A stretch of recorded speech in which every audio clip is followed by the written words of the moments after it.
जय हिंद साथियों, स्वागत है आपका एक बार फिर से इस नई वीडियो में। दोस्तों, आज की इस वीडियो में बात करेंगे दो इम्पोर्टेंट वैकेंसीज़ के बारे में जो कि निकली हैं दो अलग अलग राज्यों में। दोस्तों, एक जो वैकेंसी है ये निकली है ईसीएचएस के अंदर और दूसरी जो वैकेंसी है ये निकली है हाई कोर्ट के अंदर। तो दोस्तों, इन्हीं दोनों वैकेंसी के बारे में बात करेंगे कि टोटल कितनी वैकेंसी हैं, एक्स सर्विसमैन के लिए कितनी वैकेंसी रिजर्व है और किस प्रकार से इसका सिलेक्शन प्रोसेस होगा। दोस्तों, सैनिकों से जुड़ी सारी खबरों को जानने के लिए सब्सक्राइब का बटन दबाएं और बेल आइकन को प्रेस करके ऑल का बटन दबाएं ताकि सारी लेटेस्ट जानकारी आप तक पहुंचे सबसे पहले। तो चलिए शुरू करते हैं वीडियो। तो दोस्तों, जो पहली वैकेंसी निकली है ये निकली है station cell ECHS cell Bangalore के अंदर। और जैसा कि आप जानते हैं कि ईसीएचएस के अंदर जो वैकेंसी होती है वो शुरुआत में 1 साल के लिए होती है, उसके बाद उनका रिन्यू होता रहता है जब तक कि जो उनकी मैक्सिमम एज है वहाँ तक वो नहीं पहुँच जाते हैं। उसके अनुसार या फिर जो भी कैंडिडेट है उनके जो क्राइटेरिया या उनके जो भी उनका परफॉर्मेंस है उसके बेस के ऊपर उनका आगे से आगे उनका रिन्यूअल होता रहता है। तो यहाँ पर ये जो वैकेंसी हैं इनमें काफ़ी वैकेंसी हैं, लेकिन हम बेसिकली वो वैकेंसी देखते हैं जो कि एक्स सर्विसमैन के लिए रिजर्व है। तो इसमें जो लैब असिस्टेंट, लैब टेक्नीशियन और फार्मासिस्ट की वैकेंसी है और इसके साथ नर्सिंग असिस्टेंट की जो वैकेंसी है ये सारी उनके लिए जो कि मेडिकल डिपार्टमेंट से संबंध रखते हैं। इसके अलावा जो जीडी से संबंधित रखते हैं उनके लिए क्लर्क की एक पोस्ट है, ड्राइवर की पोस्ट है और इसके अलावा जो आपकी गार्ड्स की है वो भी एक पोस्ट है।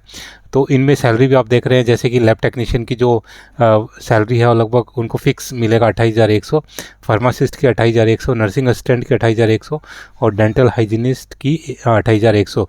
तो अगर सेना में किसी ने ये काम किया है किसी भी फोर्स के अंदर मेडिकल से संबंधित, वो इनके लिए अप्लाई कर सकते हैं।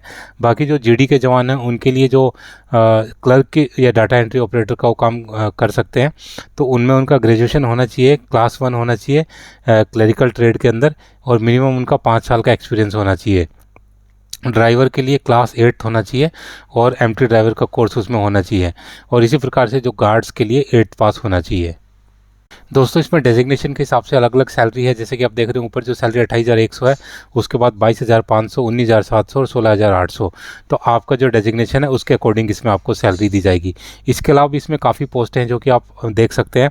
तो इसका जो डिटेल नोटिफिकेशन है वो उसका जो लिंक है मैंने डिस्क्रिप्शन में डाल दिया है। तो जो भी इसका जो बाकी की वैकेंसी उनको भी देख सकते हैं। तो सभी के लिए वैकेंसी है, जो भी जीडी है उनके लिए भी और जो भी टेक्निकल या मेडिकल से संबंधित है उनके लिए भी वैकेंसी हैं। दोस्तों, इसके बाद बात कर लेते हैं कि कब तक आपको इसमें अप्लाई करना है। तो इसकी जो लास्ट डेट है वो 7 अप्रैल है, यानी कि अभी भी आपके पास सफिशिएंट टाइम है।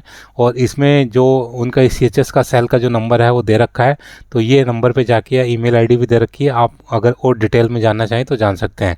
7 अप्रैल तक आपको इसमें एप्लीकेशन आपको जमा करानी है और उसके बाद जो सेकेंड वीक ऑफ अप्रैल है उसमें आपका इसमें इंटरव्यू होगा और इंटरव्यू में जो भी शॉर्टलिस्ट होंगे उनको इसमें पोस्टिंग दे दी जाएगी।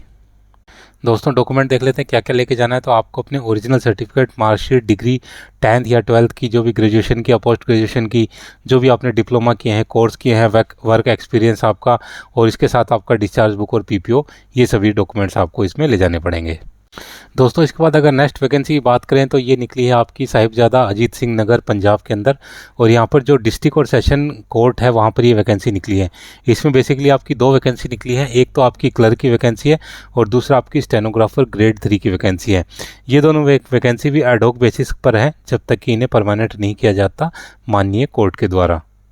दोस्तों, इस वैकेंसी के लिए केवल पंजाब के एक्स सर्विसमैन ही अप्लाई कर पाएंगे, क्योंकि इसमें जो एजुकेशन क्वालिफिकेशन है उसमें लिख रखा है कि आपका जो पंजाबी लैंग्वेज है वो आपका एक सब्जेक्ट होना चाहिए मैट्रिकुलेशन के अंदर। तो जाहिर सी बात है कि जो पंजाब के एक्स सर्विसमैन होंगे वही इसमें अप्लाई कर सकते हैं।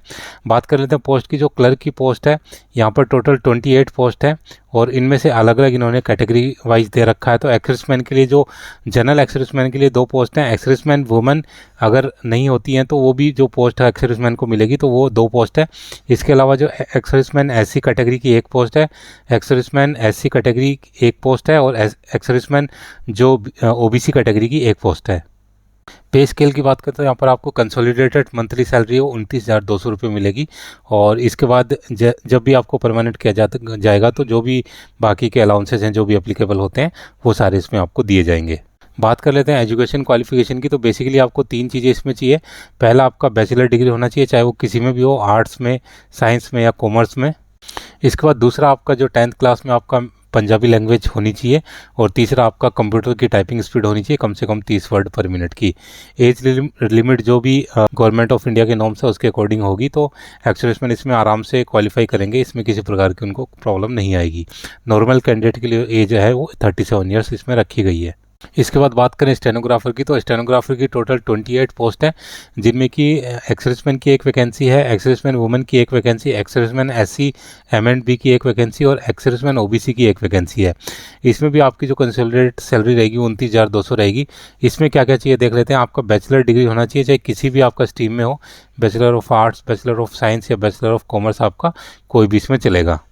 इसके बाद सेकंड आपका सेम है, आपका 10th क्लास में आपको पंजाबी लैंग्वेज आपका एक सब्जेक्ट होना चाहिए, और तीसरा आपका जो शॉर्ट हैंड का स्पीड होना चाहिए वो 80 वर्ड पर मिनट होना चाहिए, और उसको जो ट्रांसक्रिप्शन करने की जो स्पीड है वो 20 वर्ड पर मिनट आपकी होनी चाहिए।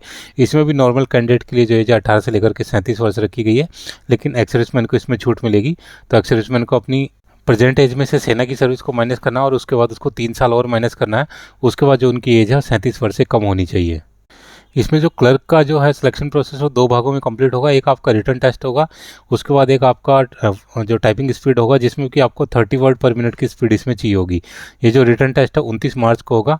आपके जो रिटन टेस्ट होगा उसमें इंग्लिश और जनरल नॉलेज आएगी, जिसमें आपको कम से कम 33% मार्क्स इसमें अवश्य लाने होंगे। इसमें जो स्टेनोग्राफर ग्रेड 3 का एग्जाम होगा ये आपका 30 मार्च 2025 को होगा। इसमें जो मैंने बताया कि जो आपकी टाइपिंग स्पीड 80 वर्ड पर मिनट और ट्रांसक्रिप्शन की जो स्पीड है वो आपकी 20 वर्ड पर मिनट इसमें होनी चाहिए। अभी देख लेते हैं कैसे आपको अप्लाई करना है। तो इसका जो आपको परफॉर्मा है एप्लीकेशन का, वो जो इन्होंने वेबसाइट दे रखी है वो इस पर आपको मिल जाएगा, जो कि है https://sasnagar.dccourt.gov.in। हालांकि इस एप्लीकेशन का लिंक मैंने डिस्क्रिप्शन में भी डाल दिया, तो उसमें भी आपको ये परफॉर्मा मिल जाएगा। दोस्तों ये सारी एप्लीकेशन भर के आपको सारे सपोर्टिंग डॉक्यूमेंट के साथ 20 मार्च तक आपको पहुंचानी है, और इसमें किसी प्रकार की कोई फीस नहीं है, फ्री ऑफ कॉस्ट आप इसके लिए अप्लाई कर सकते हैं। बाकी जो डिटेल है वो आप नोटिफिकेशन में देख सकते हैं, इसका जो लिंक है मैंने डिस्क्रिप्शन में डाल दिया है। दोस्तों ये थी सारी जानकारी दोनों वैकेंसीज़ के बारे में। उम्मीद है कि वीडियो आपको पसंद आया होगा। वीडियो अगर पसंद आए तो लाइक शेयर और सब्सक्राइब करना ना भूलें, और बने रहें मेरे साथ इसी प्रकार के इंपॉर्टेंट वीडियोज़ के लिए। वीडियो बने रहने के लिए आप सभी का धन्यवाद। जय हिंद।